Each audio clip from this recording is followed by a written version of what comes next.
So I just want to chat about all the bloggers, the right wing bloggers on YouTube. So you like to see TV, Paul Thorpe, lads like that. So a lot of them now have backtracked. A lot of them have left. In fact, Paul Thorpe, which is probably one of the biggest, has now said he's leaving YouTube and he's not posting videos anymore. And that's due to specific intimidation by the government. It's very clear. He's mentioned it on his videos. He's got a daughter in Spain and he flies out. And every time he comes back, they put him in a pen and do intensive immigration checks and waste his time.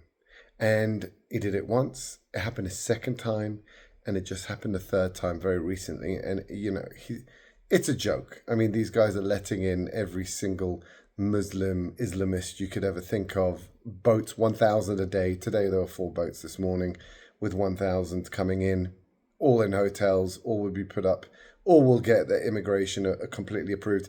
And Paul Thorpe, an actual British citizen for his whole generations and generations, is put in a pen, waiting, processing for hours, just wasting his time. And I think what happens is they also stop you. The police come to your door, stop you when you're driving, give you more tickets. You're on their radar.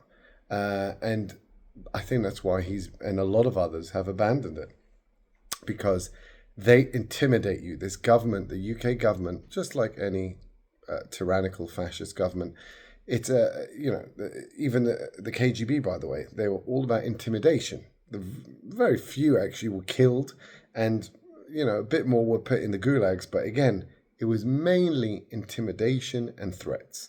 And that's what they're doing to these guys. And they've had enough. And I can understand they got a family. They don't need this. They don't need this, And that's the way it's working now in the UK. So, let's look at the original ones. We've got Katie Hopkins.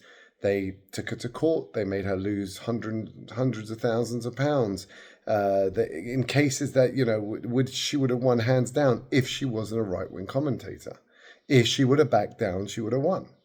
Tommy Robinson is in jail for 18 months. And guess what they're saying now? Second he comes out, they're going to re-prosecute him for the same offence of the same video and put him in for another 2 years. I'm not joking. Nigel Farage, debanked, if you don't remember. He was debanked. His family was debanked. Anyone associated with him was. Until he'd flipped and is now a left-wing, he's part of the World Economic Forum crew. So yeah, this is what happens. This is the intimidation they use to make sure that they silence everyone.